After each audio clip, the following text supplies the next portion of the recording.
नमस्कार। SBT news में आपका स्वागत है। पेश है 7 दिसंबर बुधवार दोपहर 1:15 राजस्थान की 15 बड़ी खबरें। सबसे पहले एक नजर डालते हैं आज की हेडलाइंस पर।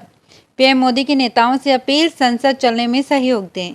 दिल्ली में एमसीडी चुनाव के नतीजे, 122 सीटों पर आप और 121 पर भाजपा आगे। लद्दाख हाईकोर्ट के कार्यवाहक चीफ जस्टिस बने जस्टिस ताशी। रिश्वत लेते पकड़े गए रेलवे अधिकारी के घर से करोड़ों रुपए की नकदी मिली। और आधार लिंक करते ही किसान सम्मान निधि से 1,86,00,000 रुपए बाहर। और अब खबरें विस्तार से। संसद के शीतकालीन सत्र के पहले बुधवार को पीएम मोदी ने मीडिया से बात की। उन्होंने सभी दलों के नेताओं से अपील की कि वे सदन की कार्यवाही को चलने दें। पीएम ने कहा, पहली बार सदन में आए युवा सांसदों को उनके उज्जवल भविष्य के लिए हम ज्यादा से ज्यादा अवसर दें, चर्चाओं में भागीदार बनाएं। चर्चा न होने के कारण हम जो सीखना चाहते हैं, समझना चाहते हैं, उसे अछूत रह जाते हैं। मोदी ने कहा, सभी नेता हमारे सांसदों की वेदना समझें। देश के विकास में उनका योगदान लोकतंत्र के लिए जरूरी है। शीतकालीन सत्र 23 दिन चलेगा। दिल्ली नगर निगम चुनाव की मतगणना बुधवार सुबह 8 बजे से शुरू हो गई है। शुरुआती रुझानों में भाजपा और आम आदमी पार्टी में कड़ी टक्कर दिख रही है। न्यूज चैनल्स के मुताबिक 250 सीटों के रुझानों में से 122 पर आम आदमी पार्टी और 121 पर भाजपा आगे चल रही है। वहीं कांग्रेस ने 6 सीटों पर बढ़त बनाई है। एग्जिट पोल में आप की जीत के बाद बुधवार सुबह से ही पार्टी के कार्यालय में गहमागहमी शुरू हो गई थी। चुनाव आयोग के मुताबिक इस बार करीब 50% मतदान हुआ है। जस्टिस ताशी रबस्तान को जम्मू कश्मीर और लद्दाख हाईकोर्ट के कार्यवाहक चीफ जस्टिस के रूप में नियुक्त किया गया है। वो 8 दिसंबर 2022 से पद संभालेंगे। जस्टिस अली मोहम्मद मागरी के रिटायरमेंट के बाद उन्हें नियुक्त किया गया है। रिश्वत लेते पकड़े गए उत्तर रेलवे के एक डेप्यूटी चीफ इंजीनियर के लखनऊ स्थित घर पर सीबीआई ने मंगलवार को छापा मारा। इस दौरान घर से 1 करोड़ रुपए की नकदी और 11 लाख रुपए के सोने की ज्वेलरी बरामद हुई। रेलवे को छापेमारी के दौरान रेलवे के अधिकारी के बैंक खाते का भी पता चला है। इसमें 1 करोड़ 13 लाख रुपए पाए गए हैं।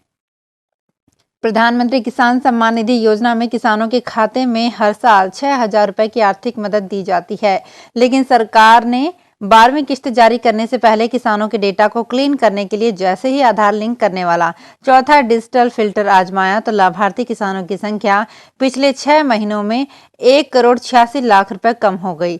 11वीं किश्त में इस योजना का लाभ 10,45,00,000 से अधिक किसानों को मिला, जो 12वीं किश्त में घटकर 8,58,00,000 रुपए रह गए।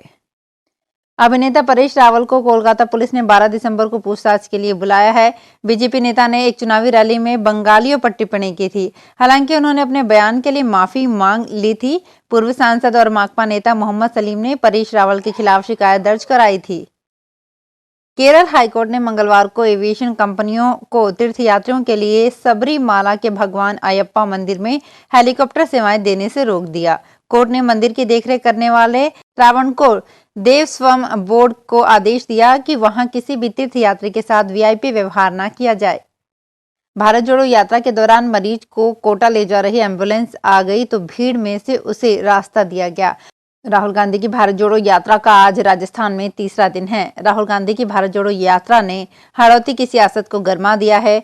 पूर्व सीएम वसुंधरा राजे के क्षेत्र से निकलकर अब यात्रा कोटा जिले में चल रही है। सुबह करीब 6:05 पर यात्रा शुरू हुई और यात्रा करीब 9:30 पर मंडाना पहुंची। राहुल गांधी ने जैसलमेर बाड़मेर से आए मांगणियार लोक कलाकारों से चर्चा की। राजस्थान माध्यमिक शिक्षा बोर्ड की ओर से आयोजित राजस्थान अध्यापक पात्रता परीक्षा 2022 में सफल रहे कैंडिडेट्स के प्रमाण पत्र आज बुधवार को वितरित किए जाएंगे।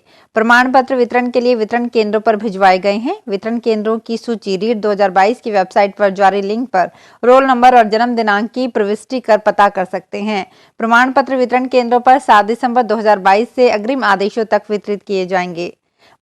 महाराष्ट्र राज्य सड़क परिवहन निगम ने बुधवार को पुलिस के एक अलर्ट के मद्देनजर कर्नाटक के लिए बस सेवाएं रद्द कर दी है। राज्य परिवहन विभाग ने पुष्टि की है कि ये कदम सुरक्षा के मद्देनजर उठाया गया है। पुलिस को सूचना मिली थी कि मौजूदा सीमा विवाद के बाद कर्नाटक में बसों पर हमला किया जा सकता है। फोर्ब्स ने एशिया के सबसे बड़े दानवीरों की लिस्ट जारी की है। इनमें भारत के गौतम अडानी, शिव नादर और अशोक सुता का नाम भी शामिल है।